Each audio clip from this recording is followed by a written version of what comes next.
রুটির ট্যাক্সি নিয়ে যেতে হয়। এবার দিনটা নরম রাখতে চাই, দিদি হাতে তুলে দিয়ে কয় তুমি একটু জানলার কাপড়টা সরাই রেখে আমি একটু পরান বলে নবীরে দিব। নবী ইমামতি করে, আমরা নামাজে মহিলারাও যাই, কিন্তু নবীর তো দেখতে পারি না, তোমাকে যন্ত্র নেই। ওইখানে তোমরা নবীরে পাইচারি দিয়ে রাখো, ঘেরাও করে রাখো। আজকে নবী আমার ঘরে আসছে, আমার চোখে পড়ছি, আমি একটু পরান বলে নবীরে দেখতে। বাজানরে জাবের আস্তে করে জানালার কাপড়টা সরাই দিয়ে জাবেরের বিবি জানালার কাপড়টা এইভাবে ঘন্টার মধ্যে করে তাকিয়ে আছে। বাবা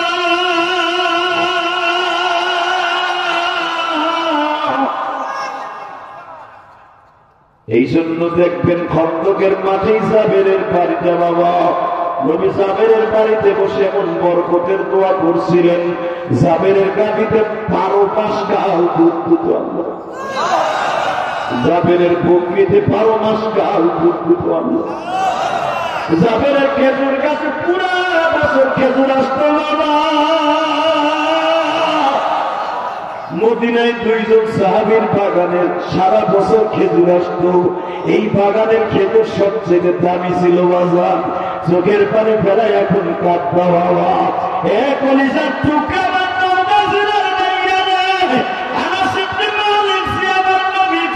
করেছিলেন বাবা। এই আনাস ইবনে মালিকের মায়ের বাসায় আনাস একদিন নবীর কাছ থেকে যখন বাসায় আসছে না খেয়ে ঘুমিয়ে গেছে, পরের দিন আবার আসছে না খেয়ে ঘুমিয়ে গেছে। বুখারীর লম্বা চওড়া হাদিসটা দেখবেন বাবা, এইভাবে 7 দিন আনাস না খেয়ে ঘুমায়। 7 দিন পরে আনাসের মা বিশ্ব নবীর একদিন দাওয়াত দিছে, আনাসে আমার নবী এত বাড়িতে দাওয়াত খায়, তুই আমার নবীর খাদেম, তুই কি পারস না নবীর আমার বাড়িতে একটু দাওয়াত খাওয়ানোর দাওয়াত দিতে? আনাস বলে মা আমার নবী এমন একজন রহমতের নবী, মা কোন ইহুদি মহিলার দাওয়াত দিলে নবী তার বাড়ি দাওয়াতে যায় গো মা। আনাসের মা বলে তুই একটু নবীর আজকে আইনে দে, তুই নবীর খেদমত করো 2.5 বছর হয়ে গেল, তুই আমার নবীর একটু আমার বাড়িতে দাওয়াত খাওয়াবো। আমি একটু ভিন্নি পাকাইছি নবীর নিজের হাতে খাওয়াবো। আমার নবী উঠে দুধের ভিন্নি দেওয়াদের পছন্দ করে।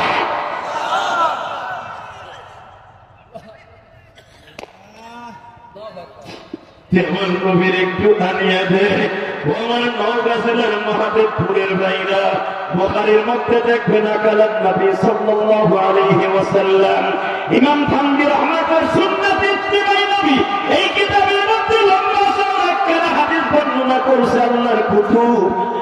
ইমাম থানভী রাহমাতুল্লাহ আলাইহি বলেন আনাসের মা যখন নবীর দাওয়াত দিলেন, আমার নবী ইশারের নামাজটা পড়ে আনাসের মার বাসায় গেলেন। আরাম করে নবী আমার বসলেন, আরামের মায়ের বালিশ আনাসের মায়ের বালিশটা কোল বালিশটা পিছনে দিয়া আনাস বলেন আমার নবী যখন কোল বালিশটা পিছনে দিয়ে বসছে, ও বাবা আপনার পিছাতের সর্বনে আল্লাহর কুতুব যদি আপনাদের এলাকায় আসে, মুরিদরা বাবা এত সুন্দর একটা গালিচা বানায়, এত সুন্দর হুজুরকে রেস্ট হাউস বানায় দেয় যেন আমার আল্লাহর কুতুব কষ্ট না পায়। এক নম্বর হুজুর শত শত মাইল পথ অতিক্রম করে আসবে, হুজুর কত কষ্ট করে আসবে দিনের দাওয়াতের জন্য। একটা মুরিদ যদি দুনিয়ার সাধারণ একজন পীরকে এত ভালোবাসতে পারে বাবা, এই যাবে যেই যুবকদের ওয়াজের ইনভাইটে আসছি বাবা, এরা গরিবানা হারাতে যতটুকু চেষ্টা করছে, ভালো একটা বিছনা চাদর আমার জন্য আনছে, নতুন একটা গামছা কিনছে, বাবা দামি দামি খাবার পাকাইছে, যেই খাবারগুলো আমার জন্য পাকাইছে বাবা, এরা বছরের ভিতরে এতগুলা খাবার কোন ফ্যামিলিতে পাকায় না। এটা কেন করছে জানেন? মেহমানের কদর। বিশ্ব নবী বলে যারা মেহমানকে খাওয়াবার জন্য দামি দামি দামি খাবার অ্যারেঞ্জমেন্ট করে, আমি বিশ্ব নবী জানেন জান্নাতের জামিনদার হয়ে গেল। মেহমান আসে, মেহমান দিয়ে যায়, রহমত দিয়ে যায়, বরকত দিয়ে যায়, বাড়িওয়ালার গুনাহগুলো লয়। তো আনাসের মা বলে নবীর স্কাইনে যে নবী আমার বসছি কোলবালিশটার পিছনে যে নবী বসছে এখন কাঁদবে। আনাস দেখে পূর্ণিমার চাঁদ তার ঘরের মতো জোরে জোরে জোরে জোরে নবীর পাশে জিবরাইল। মনে রাখবেন কয়েকজন সাহাবীর ঘরের মধ্যে কোরআন নাযিল হয়েছে।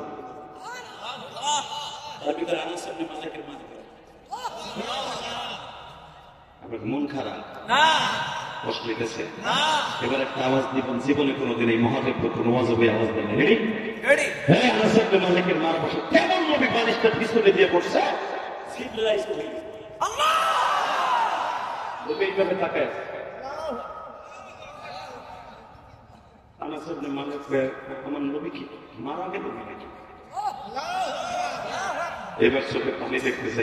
আনাস ইবনে মালিক জানতেন যে নবী ওহী যখন নাযিল হয় তখন নবীর সমস্ত শরীরে পাথরের মতো হয়ে যায়। নবী কারোর সাথে কথা বলে না। আনাসের বুঝতে বাকি না, কারণ আনাস তো নবীর খাদেম। আল্লাহ মুসলমানের পোলা একজন বিশ্বাবের সঠিক চরিত্র দেখতে পারে তার খাদেম। আর পারে তার গুণ। কয় নম্বর মৃত্যু আনাস তো জানে আমার নবীর কখন কি হয়। আনাস জানে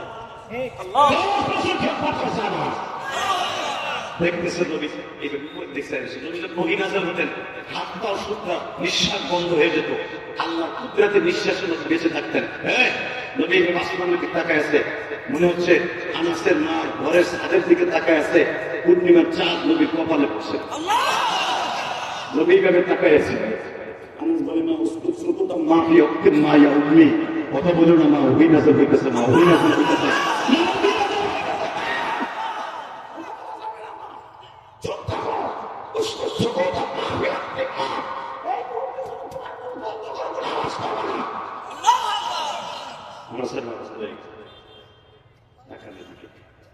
একটু পরে বললেন স্বাভাবিক ভাবে ফিরে আসলো, জিবরাইল চলে গেল। একটু পরে বলে আনাস খাবার নিয়ে আসো। খাবার আনলো, বুখারীর হাদিস। নবী ছোট্ট ছোট লোকমা দিয়ে খাইতেছে, আর চোখ বেয়ে বেয়ে পানি পড়তেছে। আনাস, ও আনাস, এই খাবারটা পাকাইতে অনেক কষ্ট হয়েছে। ইয়া রাসূলুল্লাহ, কেমনে বুঝলেন?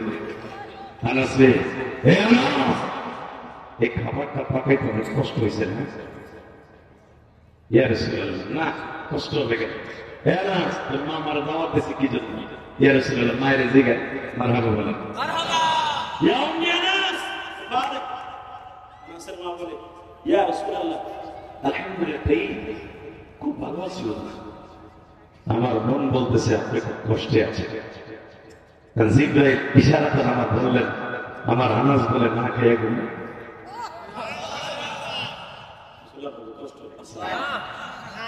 বিনাইলেন আপনার কষ্ট দিয়ে লাভ নেই। 1.5 ঘন্টার মতো ওয়াজ হয়ে গেছে, 9টায় উঠছে, 10:30 বেলা বেজে গেছে। এত সময় ওয়াজ করিনি, আর আপনারা ওয়াজ সময় এত সময় নাই যাবে, যাওয়ার টাইম হয়ে গেছে।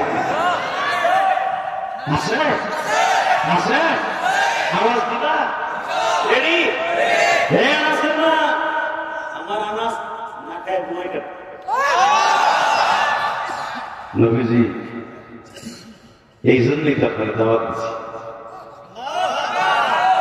কেন আমার আনাস ঘুমায়?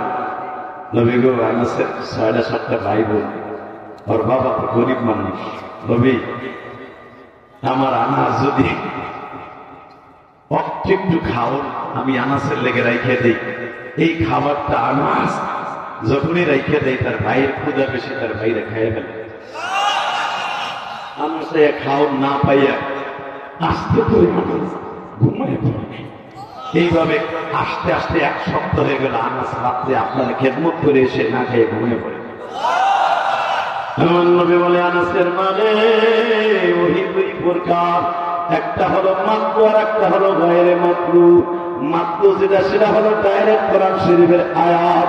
গায়রে মাতলু যেটা জিবরাইল আসে ঠিকই, কিন্তু কোরআনের আয়াত না। যদি আমার আনাসের সাথে কোরআনের আয়াত নাযিল হয় নাই, আমার কাছে আমি শুনতে পাইলাম আমার আনাস না খেয়ে ঘুমায়। আনাসের মা, আপনি আনাসের জন্য কি চান? আপনি চান, আপনি তো জানেন না সন্তানের জন্য মায়ের দোয়া কত দ্রুত কবুল হয়ে যায়। আনাসের মা বলেন, নবী গো,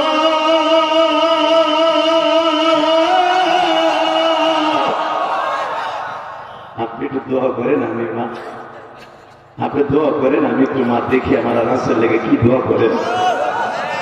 আনাসের মাকে বিশ্বনবী বলতেছে, আমার দিকে তাকাবেন, আওয়াজ দেবেন। আনাসের মাকে বলতেছে, আরে আমি দোয়া করবো তো, দোয়ার ভান্ডার তো তুমি, মা হলো দোয়ার ভান্ডার, তুমি শুধু হাত তুলো, যা মনে সে আনাসের লেগে দোয়া করো, আমি লাস্টে একটা সিগনেচার দিয়ে আমিন বলবো। জোরে জোরে জোরে জোরে জোরে জোরে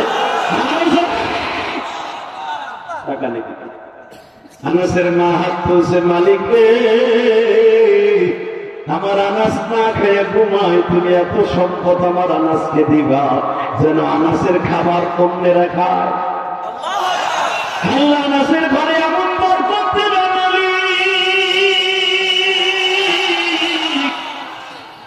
আমার আনাস যেন আর কোনদিন না খায় না ঘুমায়। আমার আনাসের কারখানায়, আমার আনাসের খেজুরের বাগানে যেন অনেক গোলাম বান্দি কাজ করে, আনাসের উটের খামারে, ছাগলের খামারে যেন অনেক মানুষ চাকরি করে, এমন ভাবে আমার আনাসে তুমি খাবারের ব্যবস্থা করে দাও। বাজান মাই দোয়া করতেছে, লাস্ট ফিনিশিং আমার নবী শুধু বললেন আল্লাহুম্মা আমিন। বুখারীতে যখন নবী আমিন বলছে, দোয়া কবুল হয়ে গেছে। এবার আমার দিকে তাকান, নবীর জীবদ্দশায় একদিন দেখে আনাস এইরকম রেশমের কাপড় দিয়ে, বাবা ঠান্ডা লাগছে, নাক পরিষ্কার লাগছে, জোরে জোরে জোরে জোরে জোরে, আনাস এই দামি রুমাল দিয়ে তুই নাক পরিষ্কার করস? ইয়া রাসূলুল্লাহ, এটা আপনার দোয়া। নবী বলে, আনাস তোর ফ্যামিলির খবর কে করবে? বলে, হুজুর 5 বছরের মাথায় আপনি যে দোয়া করে আসছিলেন, ওমা আরসালনাকা ইল্লা রাহমাতাল লিল আলামিন, আপনি যে দোয়া করে আসছিলেন নবী, আপনার দোয়া এমন কাজে লাগছে। নবী বলে, আমার সাথে সাথে তোর মার দোয়ার কথা বলতে পারলি না? আল্লাহু আকবার, জোরে বলো তো জোরে। দরখাস্ত দিছে তোর মা, সিগনেচার দিছে আনাস। শোন, তোর মা যেই দোয়াগুলা করছে, দেখ রব্বে কারিম কি বরকত দিছে। আনাস সারা বছর তোর খেজুরের বাগানে খেজুর ধরে। মদিনার খেজুর যদি হয় 1 আঙ্গুল, তোরটা হবে জোরে জোরে জোরে জোরে জোরে। এখনো মদিনায় এত বড় বড় খেজুর আছে, যেটাকে আম্বার বলা হয়। লিল্লাহি তাকবীর। এত বড় বড় খেজুর আছে আনাসের বাগানে। আমার দিকে তাকান, এই জামানায় যদি এত বড় খেজুর থাকে, আনাসের বাগানের খেজুর গুলা বাবা আবাদ ছিল, এই 1 বিঘাতের মতো লম্বা লম্বা ছিল। এটা আমার নবীর দোয়ার বরকতের খেজুর গো বাবা। ওই জামানায় আনাসের বাগানের খেজুর সবচেয়ে চড়া দামে বিক্রি হইত। আনাসের মা উটের মধ্যে আমার আল্লাহ, আনাসের ভেড়া বকরির মধ্যে এত বরকত হয়েছে বাবা, যতটা ভেড়া বকরি জন্ম নেয়, প্রতিবার 2টা-4টা করে বাচ্চা জন্ম দেয়। 2টা-4টা করে সন্তান জন্ম দেয় ভেড়া বকরিতে দুম্বার। বাবা 1 বছর যাইতে না যাইতে বাবা উটের মধ্যে, ভেড়ার মধ্যে, বকরির মধ্যে আমার আল্লাহ এত বরকত দিয়ে দিছে, মাত্র 2 বছরের ভিতরে আনাস বড় লোক হয়ে গেছে। এবার আমার দিকে তাকান, আমার বিশ্ব নবী সেই রহমতের নবী, এই মেয়েরাজের সাথে এখন আমার আল্লাহরে দেখায় দিবে, 2 নয়নের পানি দিয়ে আমার আল্লাহরে বুঝে। একদিন আনাস নবীর সামনে বসছে বাবা, দামি একটা পাঞ্জাবি গায়ে দিয়া। বিশ্ব নবী বলে, তুমি তো সেই আনাস, যে আনাস একটা সেরা জামা গায়ে দিয়ে আমার খেদমত শুরু করছিল। আজকে তোমার এই পর্যায়ে কে এনে দিছে জানো? আনাস বলে, ইয়া নবী, ইয়া রাসূলুল্লাহ, ইয়া হাবিবাল্লাহ, আপনি আল্লাহর বন্ধু ব্যবস্থা করে দিছেন। নবী আমার বলেন, না রে আনাস, দরখাস্ত দিছে তোর মা। আনাসে পৃথিবীর কোন সন্তানের অ্যাকাউন্টে যদি মায়ের দোয়া থাকে রে আনাস, এই সন্তানের দোয়া ডাইরেক্ট কবুল হয়ে যায়। এ আমার নওগাঁ জেলার ফুলের কলিজার টুকরা বাইরে চোখের পানিতে আমার আল্লাহর বুঝায় কইবা, যেই যুবকের অ্যাকাউন্টে মায়ের দোয়া থাকে ওই যুবকগুলা দুনিয়া এবং আখিরাতে দুটো দিক দিয়ে বাঁচা। ঠিক না বেটি? জোরে বলো, আরো জোরে। মা বাবার খেদমত দরকার আছে না নাই? আছে? কে কে মা বাবার খেদমত করবেন? দেখে আল্লাহ হাত উঁচু যাবেন তো। আল্লাহ তুমি টাকা দেখো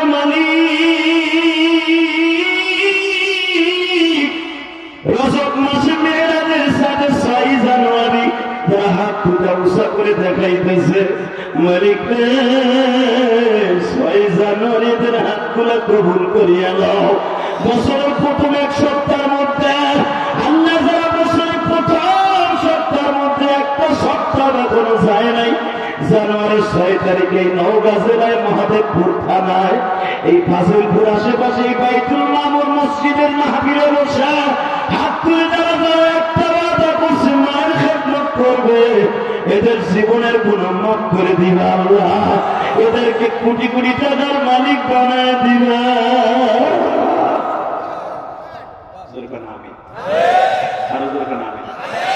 মায়ের খেদমত দরকার আছে না নাই? করতে রাজি আছেন না? ইনশাআল্লাহ বলেন তো, আল্লাহ আকবার বলেন তো। আপনার ভাই উত্তরবঙ্গে এমন কিছু লোক আছে মা বাপরে ঠিক মতো ভাত দেয় না, বউ শাশুড় শাশুড়ি ঠিক মতো দেয়, আছে না নাই?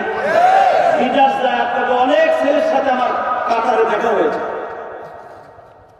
অনেক ছেলের সাথে কাতার আমার দেখা হয়েছে আপনাদের নওগাঁ জেলার। আলহামদুলিল্লাহ বলেন, নওগাঁ জেলার নওগাঁ সদর থানার অনেক ছেলে কাতার থাকে। আমি যখন দুবাই গেছি যাওয়ার সাথে সাথে দেখি আপনাদের রাজশাহী নওগাঁর অনেক ছেলে কাজ করে। আলহামদুলিল্লাহ বলেন, খেজুরের প্যাকেটিং করে, কেউ আঙ্গুর প্যাকেটিং করে, কেউ হোস্টেলে কাজ করে, বিভিন্ন প্রকার কাজ করে। তা আমারে বলে হুজুর আপনি আমাকে নওগাঁ জানান আনতে চাই।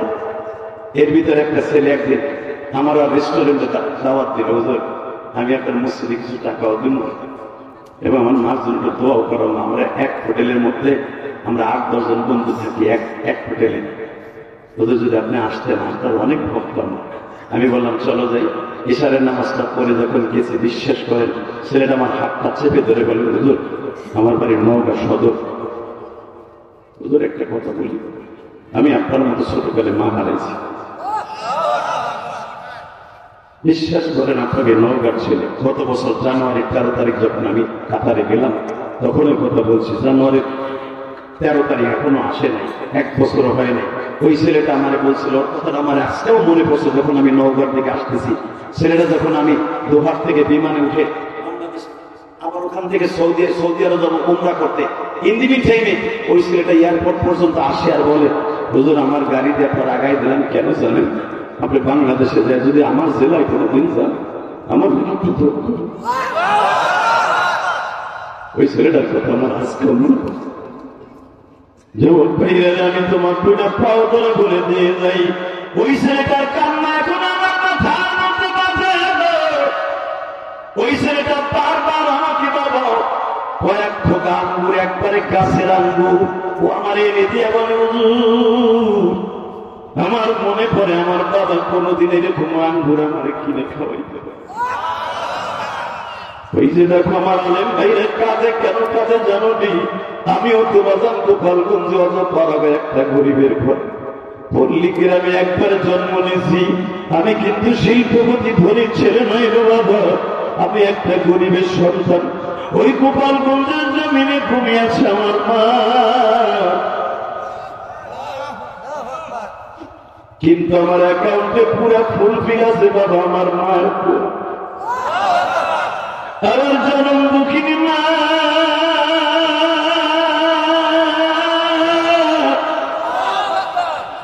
আমার একদিন বলেছিলি নিয়ে একদিন টাকার মালিক হইবা, কিন্তু আমি মা বেঁচে থাকবো।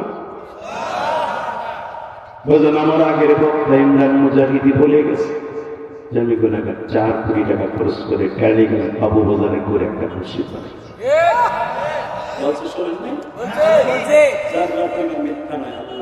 সাক্ষী রেখে বলছি এই মসজিদটা বানাবার পিছনে একটা মাত্র কারণ কি জানেন? 12 বছর বয়সে আমি মা হারাইছি। আমি মাদ্রাসায় পড়তে চাই নাই বাজার, এই যে সভাপতি আছে, প্রধান অতিথি আছে, আপনার কাছে বলে দিয়েছে আমি মাদ্রাসায় পড়তে চাইনি। আমার মা আমারে বলে, ইলিয়াস যে তুই যদি মাদ্রাসায় পড়ে আলেম হস, আমি মা তোর দুধের দাবি ছেড়ে দিব। 2 নম্বরে তুই যদি আলেম হস, আল্লাহ তোর অনেক টাকার মালিক বানাবে। তুই তো কইতেছিস মাদ্রাসায় পড়লে মাদ্রাসায় ভিক্ষা করতে হয়, কালেকশন করতে হয়। তুই জানোস না বাবা, মাদ্রাসায় শুধু ছেলেরা আলেমরা ভিক্ষা করে খায় না, এরা দুনিয়ার শ্রেষ্ঠ শুধু দামি দামি জিনিসও খায়। আমার আলেম ভাইরা জিজ্ঞেস করে, এমন দামি দামি জামা গায়ে দেয় যেটা সে কোনোদিন অন্য ডিপার্টমেন্টে পড়লে এই জামা গায়ে দিতে পারত না। আলেম হওয়ার একটা ক্রেডিট, ঠিক না বেঠিক? কষ্ট কিছু বাবা টাকা নেই। আমার মা আমাকে বলতেন, বাবা আলেমের নাতি, গোপালগঞ্জের ভিতরে আল্লামা শামসুল হক ফরিদপুরের নাতি তুমি, আল্লামা শামসুল হক ফরিদপুরের হাতে করা ছাত্র তোমার নানা, তুমি একই রক্ত। খবরদার তুমি মাদ্রাসা ছাড়বা না। যদি তুমি মাদ্রাসায় পরে আলেম হও, আমি মা তোমার দুধের দাবি ছেড়ে দেব। আমার আলেম ভাইরা, মায়ের দোয়া কত কাজে লাগে তাই দেখেন। আনাসের মায়ের দোয়া যেমন কাজে লাগছে, আমার মায়ের দোয়া কাজে লাগছে। আমার মা দোয়া করে গেছে, ইলিয়াস একদিন তুই মসজিদ মাদ্রাসা করবি। আমি মা সেদিন থাকবো না। আমি যেদিন এই মসজিদের জায়গাটা কিনি, সভাপতি সাহেব আল্লাহকে সাক্ষী রেখে বলে, আমার আলিম ভাইরা, আমি মসজিদের জায়গাটা কেনার সময় আমি চিল্লাই কাঁদছিলাম আর বলছিলাম, না গো মসজিদ ঠিক করতেছি না, তুই নাই গো।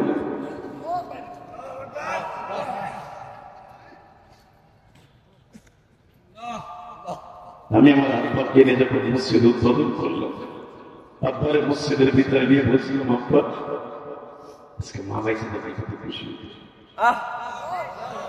আমার আব্বা বলে, তোমার মা ঠিকই খুশি হয়েছে, তুমি জানো না। আমি বললাম, কেমনি? আমার বিশ্বাস তোমার মা কবরে হাসতেছে। জোরে জোরে জোরে জোরে জোরে জোরে। দুনিয়ার কোন স্বামী যদি শিউর দেয় তোমার মা কবরে হাসতেছে, ওই মহিলা বিবাহের পরে আর তার বাধা জাহান্নামে যাওয়া, জান্নাতে যাওয়ার জন্য আর কোনো বাধা থাকবে না, আর কোনো বাধা থাকবে না।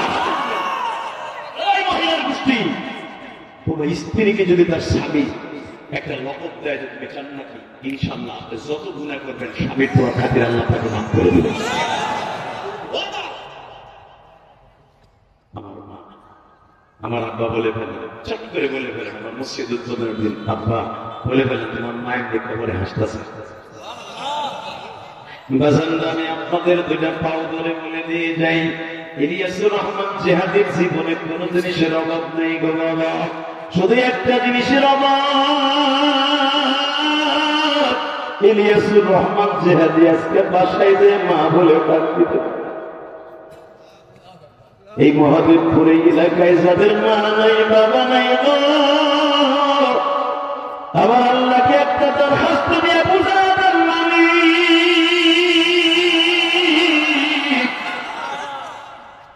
তুমি আমার ভাইদের বাবা মাকে মাফ করে দিও, তাদের কবর গুলো জান্নাতের বাগান বানাই দিও আল্লাহ। মা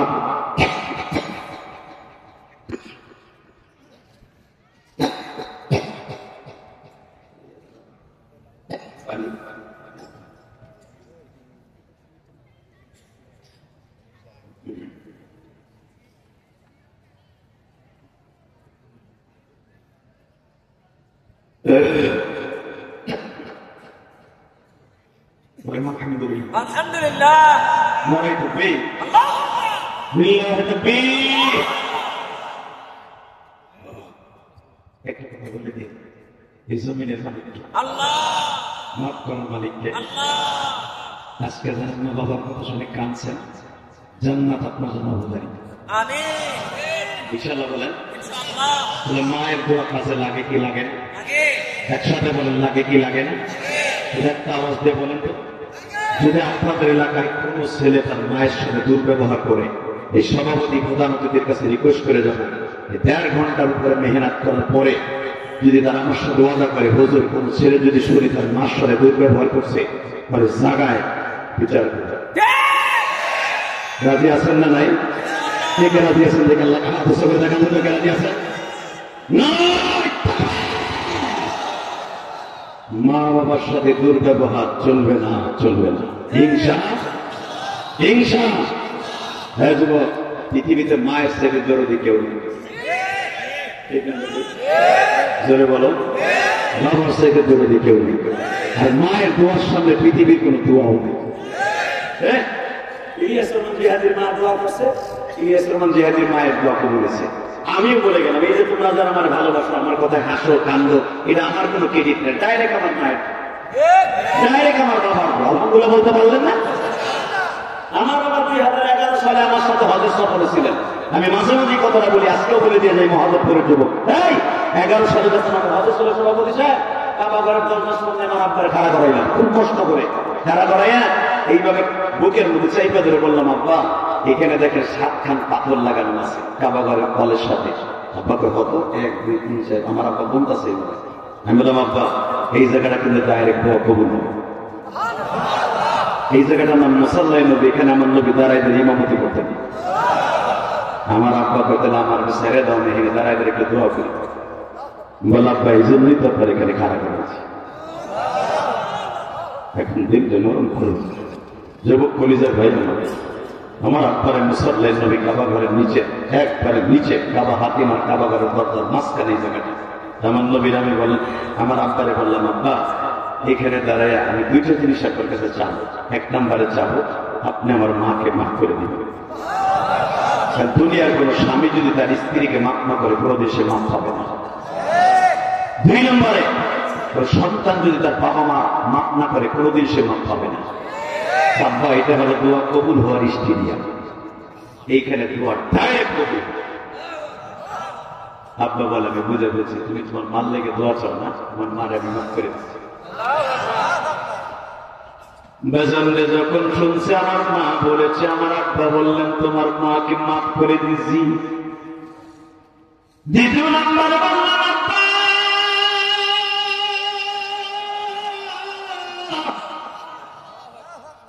আমারে কি দিবেন? আমার আব্বা বলে, আমি তোমার আর কি দিব? কি চাও তো চাও। আমি বললাম কিচ্ছু চাই না, আপনার মনের থেকে দেন। আমার আব্বা চট করে বলে ফেলল যে কথাটা, সেই কথাটাই আপনাদের চোখ থেকে আমি পেয়েছি। আমার আব্বা বলেছেন, তুমি যে ওয়াজে যাবা অন্তত প্রত্যেকটা মানুষ না হলে কিছু কিছু মানুষের চোখ দিয়ে যাবে লেবু রসের মতো পানি অর্জনে যখন থাকে। আমি আমার আব্বার দোয়া আমার অ্যাকাউন্টে করবো। 6-7 ঘন্টা সফর করে, 8 ঘন্টা সফর করে আপনাদের এখানে আসার পরে এত এনার্জি নিয়ে 2 ঘন্টা মেহনত করে কথা বলার ভিতরে যদি একটা কথা আপনার ভালো লাগে, আমি আল্লাহকে সাক্ষী রেখে বলে গেলাম, আপনার বাবা মা কবরে শান্তিতে থাকবে না, পরিবার ভাই আমার কোনোদিনও শান্তিতে থাকবে না। যদি কয়েকটা ওসিয়াত আমার শুনতে পারেন, 1 নাম্বার ওসিয়াত আপনার নামাজটা ঠিক রেখে মা বাবার খেদমত করবেন। ঠিক আছে দিয়েছেন নাকি? আল্লাহকে হাত উঁচু করে দেখা ঠিক দিয়েছেন। আমার আব্বার কথা 1 নম্বরে কবুল হয়েছে। আমি এমন কোন দিন নাই, এমন কোন রাত নাই যে ওখানে দিনই ওয়াজ করলো যুবকরা কান্দে, রাতে করলো আল্লাহ তাদেরকে কান্দাই। কান্দানের পিছনে আমার আমল না, একমাত্র আমার বাবার দোয়া। তুমি যদি স্কুল কলেজে পড়ো, দোকানপাটে, যে কোনো জায়গায় ব্যবসা বাণিজ্য করো, আমি আল্লাহকে সাক্ষী রেখে বললাম, তোমার বাবার দোয়া যদি তোমার অ্যাকাউন্টে থাকে, তুমি 1 নাম্বার এই পৃথিবীতে হিরো। আলহামদুলিল্লাহ বলেন তো, আল্লাহু আকবার বলেন তো। তাহলে আমি বলবো যুবক, তুমি যদি আমার বন্ধু হইতে চাও, জীবনে তোমার সাথে দেখা হোক বা না হোক, শেষ মোনাজাতে মা বাবার জন্য দোয়া করে যেতে রাজি আছে না? ঠিক আছে, রাজি আছে? দেখে আল্লাহকে হাত উঁচু করে দেখাও, দেখাও দেখাও দেখাও, কলিজা দেখাও, পুনে 11টার সময় দেখাও। আল্লাহ তুমি দেখো, আমি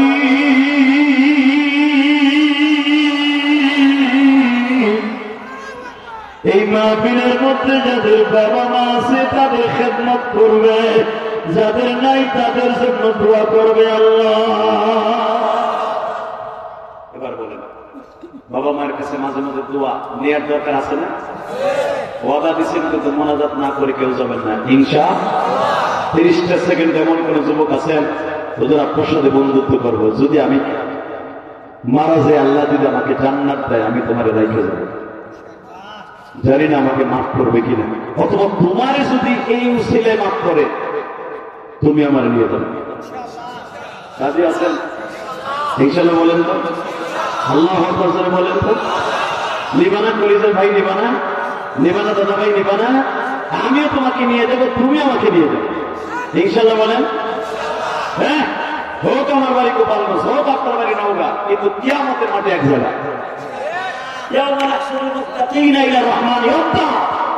যখন তুমি উঠবা জান্নাতের মাঠে যাবার জন্য, ঘোড়াকে চড়বা, তখনও তোমার পাশে আল্লাহ থাকবে এবং যার সাথে মহব্বত ছিল সে থাকবে। ইনশাআল্লাহ আপনাদের সাথে আমার দেখা হবে, চান না? আমরা মুসাফিরের দোয়া যদি আল্লাহ কবুল করে, আমি ওয়াদা করে গেলাম, যদি আল্লাহ আমাকে মাফ করে দেন, আল্লাহ আমাকে একসাথে মাফ করে দেন। 30টা সেকেন্ড ওই বন্ধুগুলো আমি চাই, যে বন্ধুগুলোর বাবাই মাঠের মধ্যে আছে। কার কার বাবা আছে দাঁড়াও? কার কার বাবা এই মাঠে আছে দাঁড়াও? এই মাঠের মধ্যে বসে আছে, তাদেরকে দাঁড়াইতে বসে। এই ভলান্টিয়াররা, এই যুবক, তোমাদের যাদের বাপ আছে এই মাঠের মধ্যে, আমি বললাম দাঁড়াও, দাঁড়াও, কলিজা দাঁড়াও, কলিজার বন্ধু দাঁড়াও। ইলিয়াস রহমান জিহাদের মতো বন্ধু তুমি আর জীবনে পাওয়া কিনা জানি না, দাঁড়াও। কার কার বাবা এই মাঠের মধ্যে বসে বসে ওয়াজ শুনতেছে? আপনার আব্বা এই মাঠে আছে, এমন লোক আছে না? যাদের বাবা এই মাঠের মধ্যে বসে আছে তারা দাঁড়ায় থাকবে, এছাড়া দাঁড়াবেন না। যাদের বাবা এই মাঠের মধ্যে আছে তারা দাঁড়ান। এ বাপগুলো দাঁড়ান, বাবাগুলো দাঁড়ান। এই যুবকে যাবি না, তোরা দুজন কইটা তোর দাঁড়াইতে বসে যাইতে বসে দোয়া করবো, বসো, কলিজা বসো, বসা ওয়াদা দিয়ে সুন্নাত না করে যাবে। দাঁড়ান, যাদের বাবা আছে বাপ পেট একসাথে দাঁড়ান। কার কার বাবা আছে দাঁড়ান? কার কার বাপ এই মাঠে আছে দাঁড়ান? বাপ পেট একসাথে দাঁড়াইছেন, আলহামদুলিল্লাহ বলেন। আল্লাহু আকবার জোরে বলেন তো, আল্লাহু আকবার জোরে বলেন। আমি বলার সাথে আমি ইলিয়াস রহমান জিহাদি যেরকম হজে দিয়ে আমার আব্বার বুকে নিয়ে মাপ চাইছি, আপনি একটা দৌড় দিয়ে যে আপনার বুকের মধ্যে চিল্লাবেন আর কাঁদবেন। যদি আপনার পানি আজকে আল্লাহ দেখে, আমি আল্লাহকে সাক্ষী রেখে বললাম আপনার দোয়া আজকে কবুল হবে। যাও তো কলিজার ভাই, যাও যাও যাও, আপনার বুকের মধ্যে এখন মাপছে কথা, আমার বড় বুকের মধ্যে ধরো। কার কার বাবাই মাঠে আছে? বাবার বুকের মধ্যে নিয়ে একটা ডাক দিয়ে বলো, আব্বা গো,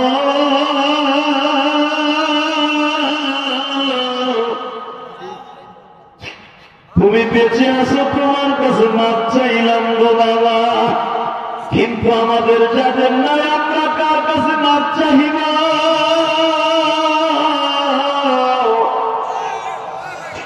আল্লাহ যারা বাবার কাছে মাপ চাইছে তুমি তাদের মাপ করে দিয়া, যাদের বাবা মা নাই, যারা বাবার জন্য কাঁদবে তাদেরকেও মাপ করে দিয়া, এদের জীবনটাকে তুমি সুন্দর করে দিয়া, এদের ছেলেমেয়েরাও যখন দুনিয়ায় আসবে তাদেরকেও কবুল করে নিয়া, তাদের একটা সন্তানকে আমার চাইতে বড় আলেম বানায় দিও, আহমদ শফি সাহেবের মতো বানায় দিও, ফয়জুল করিমের মতো বানায় দিও, শাইখে সরমনার মতো বানায় দিও,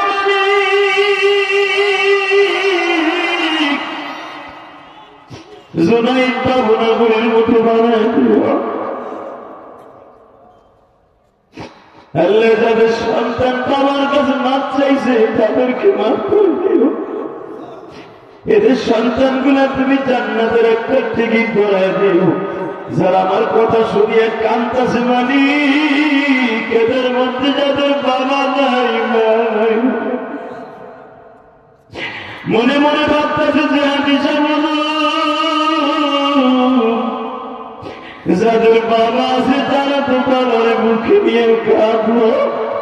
আমি তো আজ থেকে 5 বছর 7 বছর আগে আমার বাবা আছে। আল্লাহ আমার আলেম ভাইদের বাবা মাকে মাফ করে দাও। আনাস ইবনে মালিকের মায়ের মতো কবুল করে না, যেরকম আমি আরো বাবা, আমি যদি আমার মায়ের একটা ওসিয়ত পালন করতে যাই, কোটি কোটি টাকা খরচ করে মসজিদ মাদ্রাসা বানাইতে পারি, যে মসজিদ পত্রিকা আয়োজিত মাহফিল, এই মসজিদে শুনলাম মসজিদের কাজ থাকবে, 2 ঘন্টা মেহনত করার পরে আমি আপনাদের কাছে একটা আকুল আবেদন রাখবো। এখানে সভাপতি আছে, প্রধানমন্ত্রী আছে, আমার কলিজার টুকরা যুবক ভাইরা আছে, তোমরা ওয়াদা দিচ্ছ কেউ যাবা না, আপনাদের চোখের পানি আজকে কবুল হবে ইনশাল্লাহ বলেন। এখনো পর্যন্ত আমার ভাইরা মাঠে বসে বসে কাঁদবে, একটা কথা বলবেন, বাবা মার জন্য কিছু করার দরকার আছে না নাই? একটা লোক লাভ দিয়ে ধরে বলবেন, হুজুর এই মসজিদের কাজ যখন ধরবে, আমি আমার মায়ের জন্য, আমার বাবার জন্য এই মসজিদে আমি 10,000 টাকা আমি 10টা লোকের কাছে চাবো, যদি আপনাদের মনটা ভালো লাগে একটা লোক লাভতে দাঁড়ে বলেন তো আমি মসজিদের জন্য, আমার মায়ের জন্য, বাবার জন্য 10,000 টাকায় মসজিদে দিব। দরকার হয় 1 বছরের মধ্যে, 1 মাসের মধ্যে, 1 সপ্তাহের মধ্যে আমি আমার মায়ের জন্য দেবো। লিল্লাহি তাকবীর। আল্লাহ, আমি কোটি কোটি টাকা খরচ করে মসজিদ বানাইছি, তোমার এই পাগল মায়ের জন্য, বাবার জন্য 10,000 টাকা প্রথম লিল্লাহি